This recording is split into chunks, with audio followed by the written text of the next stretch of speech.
Friends, अगर मैं ये कहूँ कि आज की क्लास हमारी मोस्ट इम्पॉर्टेंट क्लास है, अभी तक जितनी भी अकाउंट्स की क्लास हुई है उसमें से सबसे ज़्यादा इम्पॉर्टेंट क्लास आज की है।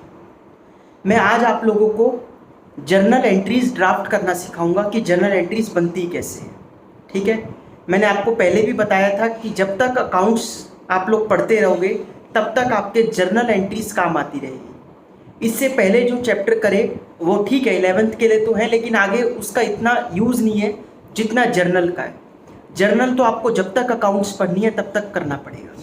ठीक है, अकाउंटिंग इक्वेशन हो, प्रिंसिपल्स हो, ये सारे चैप्टर ठीक है 11th के लिए ज़रूरी है, लेकिन आगे शायद इनका इतना यूज़ नहीं आएगा।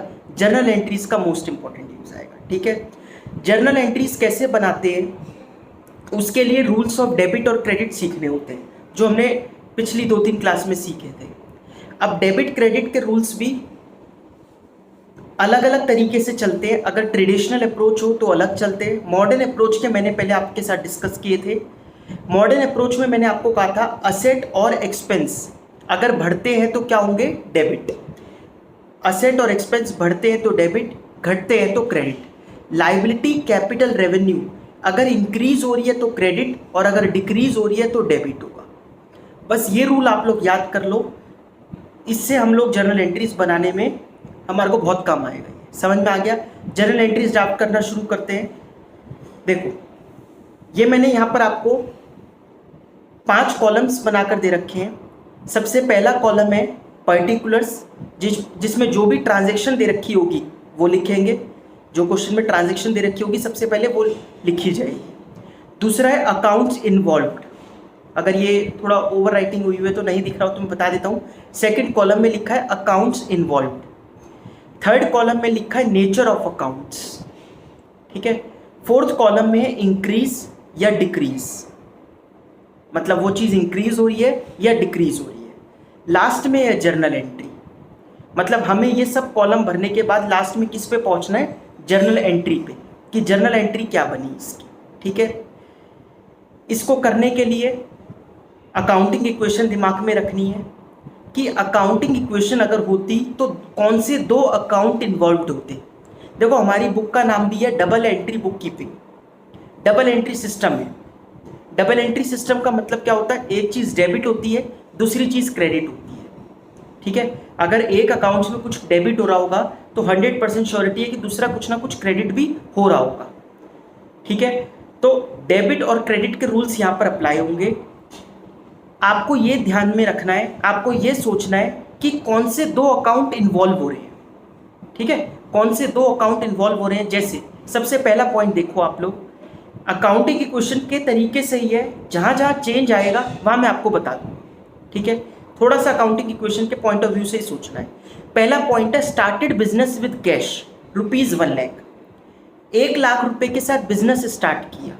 अगर अकाउंटिंग इक्वेशन होती, आप कौन से 2 अकाउंट में लिखते, प्लस करते माइनस करते वो मत सोचो, कौन से 2 अकाउंट में लिखते, एक तो कैश में और एक कैपिटल, यही दोनों लिखते, कैश और कैपिटल।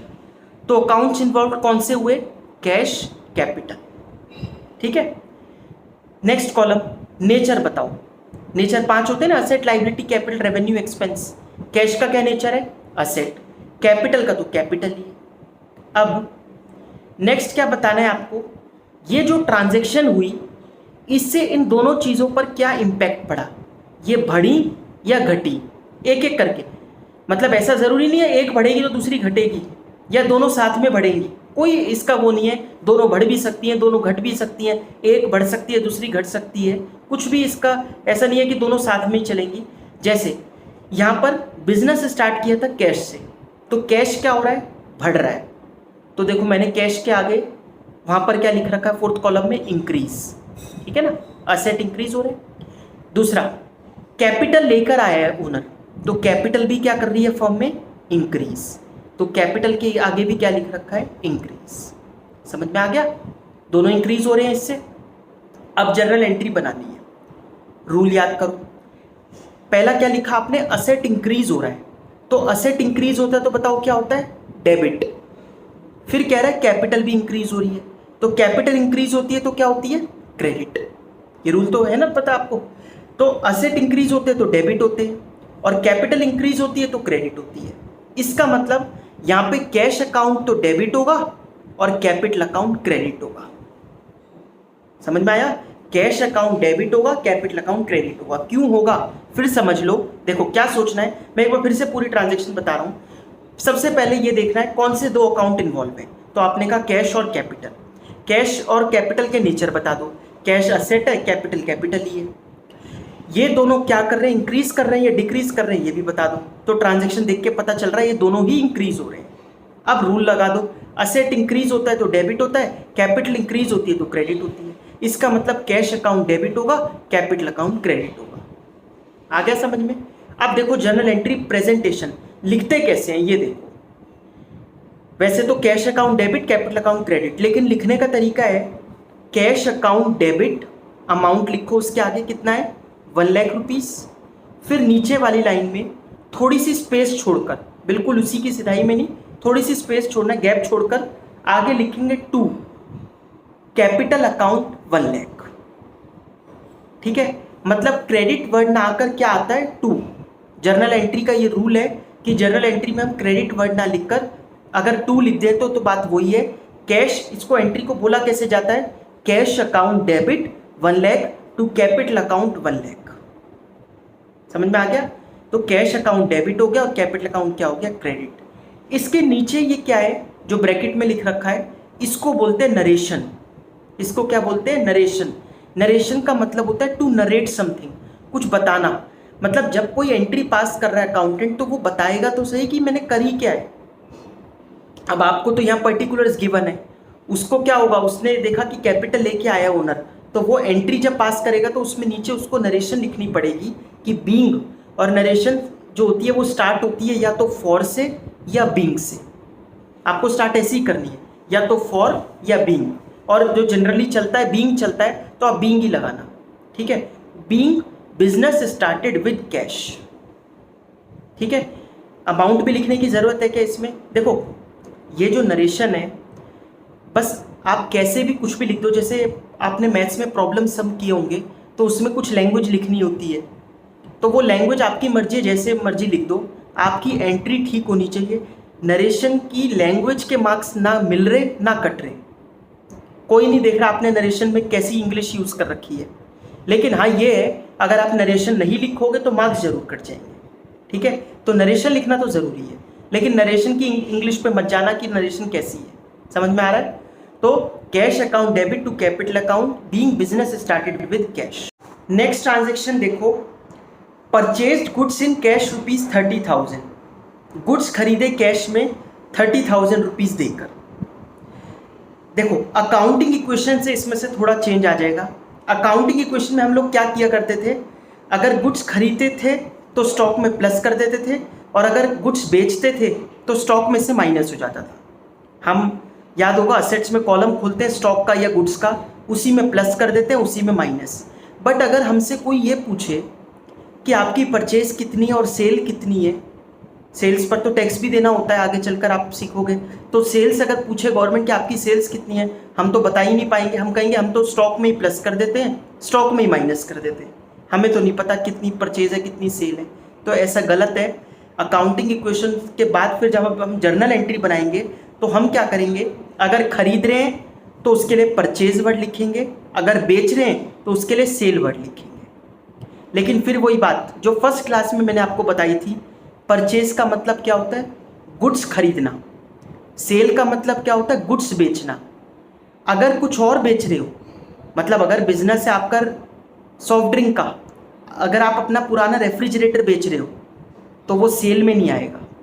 ऐसे परचेज में बताया था, स्टेशनरी की दुकान है तो स्टेशनरी ही खरीदोगे बेचने के लिए तो वो परचेज है। लेकिन अगर आप फर्नीचर खरीद रहे हो अपनी दुकान पे रखने के लिए तो वो परचेज वर्ड नहीं आएगा, उसके लिए उस असेट का नाम लिखना पड़ेगा।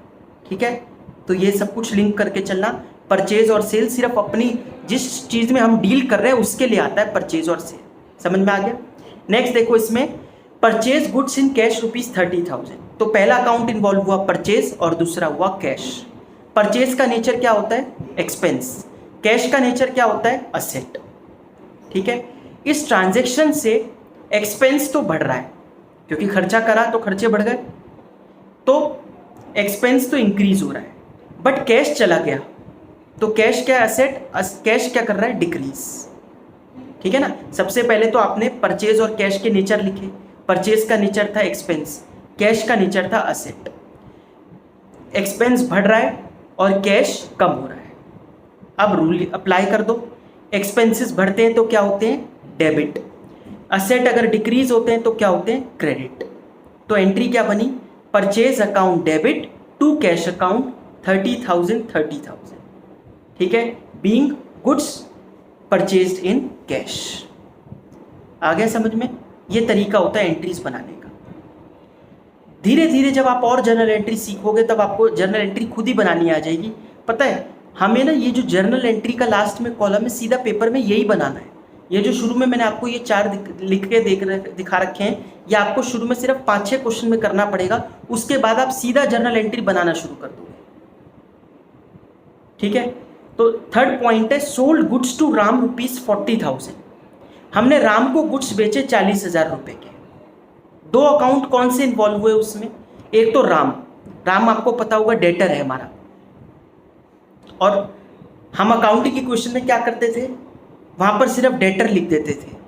अब यहाँ थोड़ा सा चेंज आ गया जर्नल में, सिर्फ डेटर ना लिखकर हमें डेटर का नाम लिखना होगा। डेटर का मतलब ये होता है पैसा लेना है। भाई किससे लेना है, ये भी तो याद रखना कि पैसे लेने किससे हैं, तो इसलिए उसका नाम लिखना पड़ेगा। राम, श्याम, जो भी नाम दे रखा होगा, ठीक है वो। तो पहला अकाउंट कौन सा इन्वॉल्व हुआ, राम। एक और अकाउंट कौन सा इन्वॉल्व हो रहा है, गुड्स बेच रहे हैं हम, तो सेल हो रही है, तो दूसरा अकाउंट इन्वॉल्व हुआ इसमें, सेल। मैंने आपको बता दिया गुड्स अगर खरीदे जा रहे हैं तो परचेज और बेचे जा रहे हैं तो सेल।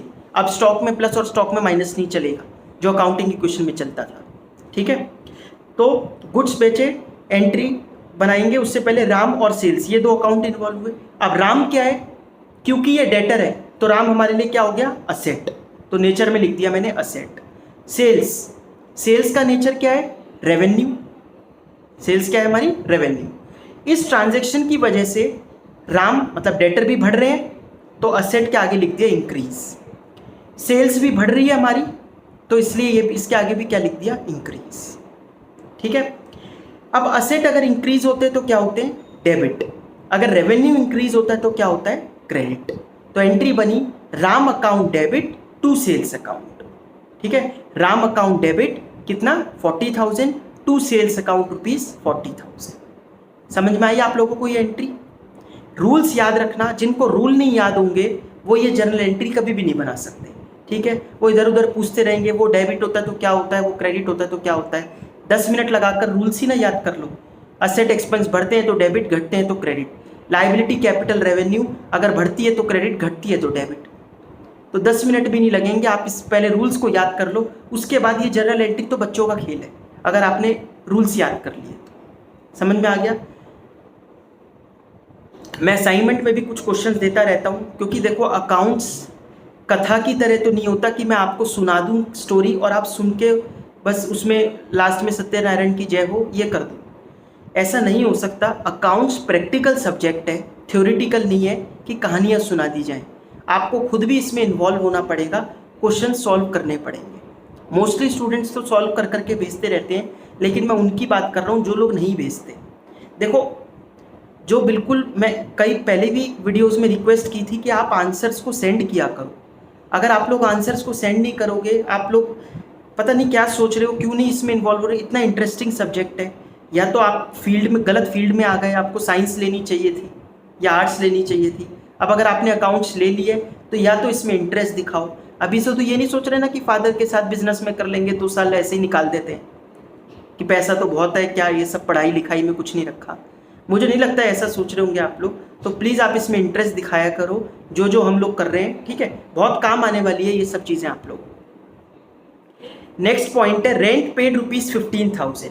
हमने रेंट पे किया कितना, 15,000। अच्छा देखो एक चीज़ इसमें, पेड, आप जब रेंट पेड लिखा हुआ है इसी से पता चल रहा है पैसा जा रहा है। तो एक अकाउंट तो कौन सा इन्वॉल्व हो गया, कैश, है ना। रेंट अगर पे करा तो पैसा तो जा ही रहा है, तो एक अकाउंट हो गया रेंट और दूसरा हो गया कैश। तो इससे ही पता चल जाता है, जैसे rent paid, salary paid, commission received, rent received, इन सब में एक कॉमन अकाउंट तो कैश है ही है। तो आपको अगर जैसे कईयों को ये दिक्कत हो रही होती है कि भैया दो अकाउंट कौन से इन्वॉल्व है, नहीं समझ में आ रहे, तो आप जब प्रैक्टिस करोगे आपको आएगा। जैसे रेंट पेड, पे करा तो भाई किस चीज़ से पे करा होगा, कैश से। तो एक हो गया रेंट अकाउंट और दूसरा हो गया कैश। अच्छा, ये जो मैंने लिखे हैं अकाउंट इन्वॉल्व, ऐसा नहीं कि ऐसे ही लिखने हैं, पहले रेंट फिर कैश, आपकी मर्जी, आप ऊपर कैश लिख दो फिर नीचे रेंट लिख दो, है ना, कुछ भी लिख सकते हो। ये कौन देख रहा है आपने अकाउंट कैसे लिखे। आपकी जब जर्नल एंट्री बनेगी तो जो डेबिट होगा वो ऊपर आएगा। जब जर्नल एंट्री बनेगी तो जो डेबिट होगा वो ऊपर, क्रेडिट होगा वो 2 में आ जाएगा। तो जर्नल एंट्री में ऐसा होता है, उससे पहले आप जैसे मर्जी कोई भी दो अकाउंट जो इन्वॉल्व है वो आप ऊपर नीचे करके लिख दो। जैसे मैंने यहाँ रेंट और कैश लिखा है, आप पहले कैश फिर रेंट लिख दो, आपकी मर्जी। रेंट का क्या नेचर है, एक्सपेंस। कैश का क्या नेचर है, असेट। रेंट पे किया, इससे एक्सपेंस तो बढ़ गए, तो एक्सपेंस के आगे इंक्रीज लिख दिया। पे करा है तो कैश क्या हो रहा है, कम, तो असेट क्या हो रहे हैं, डिक्रीज। अब रूल लगा दो, एक्सपेंसेस बढ़ते हैं तो क्या होते हैं, डेबिट। असेट अगर डिक्रीज होते हैं तो क्या होते हैं, क्रेडिट। एंट्री बन गई rent account debit to cash account. कितने रुपए से, 15,000। आ गया समझ में। फिर नीचे नरेशन लिख देंगे, बीइंग रेंट पेड। आई थोड़ी बहुत आपको एंट्री समझ में। नेक्स्ट देखो, commission receive from Mahesh in cash ₹18,000। Commission receive हुई महेश से कैश में। कौन से दो अकाउंट इन्वॉल्व हुए इसमें, एक तो कमीशन रिसीव हो रही है तो आपकी इनकम है, रेवेन्यू है हमारा, एक तो कमीशन अकाउंट हो गया, दूसरा कैश में मिल रहा है। किससे मिल रहा है वो छोड़ो, पैसा तो मिल रहा है ना। आपको पता होगा जब कैश की ट्रांजैक्शन होती है तो नाम से कोई फर्क ही नहीं पड़ता। अगर मैं कुछ खरीदने जाऊं, उसको पैसा दे दूं, तो वो मेरा नाम, उसको पता हो ना पता हो कोई फर्क नहीं पड़ता, पैसे तो दे ही दिए ना मैंने। अगर नहीं दूंगा तब उसको फर्क पड़ता है कि इस बंदे का नाम क्या है, ये है कौन, वो जानना चाहेगा, है ना। तो यहाँ पर commission receive from Mahesh in cash ₹18,000। तो एक तो कमीशन और दूसरा कैश। कमीशन क्या है, रेवेन्यू। कैश क्या है, असेट। कमीशन क्या कर रही है, इंक्रीज। कैश भी क्या कर रहा है, इंक्रीज। ठीक है। अब असेट इंक्रीज करते हैं तो क्या होते हैं, डेबिट। तो कैश अकाउंट क्या होगा इसमें, डेबिट। कमीशन, क्योंकि रेवेन्यू इंक्रीज होते हैं तो क्रेडिट होते हैं, तो कमीशन क्या होगा, क्रेडिट। तो एंट्री क्या बनी, cash account debit to commission account. ठीक है, cash account debit to commission account. Amount आ जाएगा 18,000। समझ में आ गई एंट्री। नेक्स्ट, आपको कोई दिक्कत आए तो आप लोग इससे पूछ लेना मुझसे कि एंट्री बनाने में अगर कोई प्रॉब्लम आ रही हो तो, क्योंकि ये मोस्ट इंपॉर्टेंट चीज़ है, एंट्री बनाना ज़रूर आना चाहिए अकाउंट्स में। नेक्स्ट है, goods purchased from Verma ₹55,000। Verma से सामान खरीदा।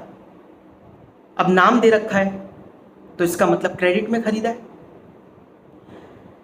एक तो परचेजेस और दूसरा वर्मा। परचेजेस का नेचर क्या है, एक्सपेंस। वर्मा का नेचर क्या है, लाइबिलिटी, क्योंकि वर्मा हमारा क्रेडिटर है तो ये लाइबिलिटी हो गया। अब परचेजेस क्या कर रहे हैं, इंक्रीज कर रहे हैं। सामान खरीदा तो इंक्रीज हो गया। वर्मा लाइबिलिटी भी क्या कर रही है, इंक्रीज कर रही है, तो दोनों के आगे इंक्रीज इंक्रीज। अब एक्सपेंस अगर इंक्रीज होते हैं तो क्या होते हैं, डेबिट। लाइबिलिटी अगर इंक्रीज होती है तो क्या होती है, क्रेडिट। एंट्री क्या बन गई, purchases account debit to Verma account. 55,000। आई एंट्री समझ में। Next, salary paid ₹12,000। सैलरी पे करी 12,000 रुपये की। दो अकाउंट कौन से इन्वॉल्व हुए, एक तो सैलरी, अब पे करा तो दूसरा कौन सा अकाउंट इन्वॉल्व हुआ, कैश। सैलरी का नेचर क्या है, एक्सपेंस। कैश का नेचर क्या है, असेट। एक्सपेंस बढ़ रहे हैं, खर्चे देते जाएंगे तो एक्सपेंस बढ़ते जाएंगे ना, तो एक्सपेंस इंक्रीज कर रहे हैं। कैश क्या है, असेट, ये डिक्रीज कर रही है। ठीक है, एंट्री क्या बन गई, एक्सपेंस इंक्रीज करते तो क्या होते हैं, डेबिट। इसका मतलब सैलरी अकाउंट क्या होगा, डेबिट। कैश अकाउंट क्या होगा, क्रेडिट। तो salary account debit to cash account 12,000। आया समझ में। Last point, machine purchased worth ₹25,000। 25,000 रुपये की मशीन खरीदी। दो अकाउंट कौन से इन्वॉल्व हुए, एक तो मशीन और दूसरा कैश। मशीन क्या है? असेट। कैश भी क्या है? असेट। लेकिन मशीन वाला जो असेट है वो इंक्रीज हो रहा है, कैश जो है वो डिक्रीज हो रहा है। अब पहला जो असेट है वो इंक्रीज कर रहा है तो वो तो क्या होगा? डेबिट। इसका मतलब मशीन को क्या करना है? डेबिट। और दूसरा असेट डिक्रीज हो रहा है तो कैश को क्या करना है? क्रेडिट। तो machine account debit 25,000 to cash account 25,000 being machine purchased. आ गया समझ में? ये तरीका होता है जर्नल एंट्रीज बनाने का। इनके क्वेश्चंस आप लोग को मैं भेजूंगा, वो करके देखना। बट ये सबसे पहले इन ट्रांजैक्शंस को फिर से इस वीडियो को देख लेना अगर नहीं समझ में आए तो, क्योंकि मोस्ट इंपॉर्टेंट वीडियो है ये कि जर्नल एंट्रीज बनानी कैसे होती है। ठीक है, rules of debit and credit याद कर लेना, उससे ये बहुत सिंपल हो जाएगा। ठीक है, बाकी हम लोग नेक्स्ट क्लास में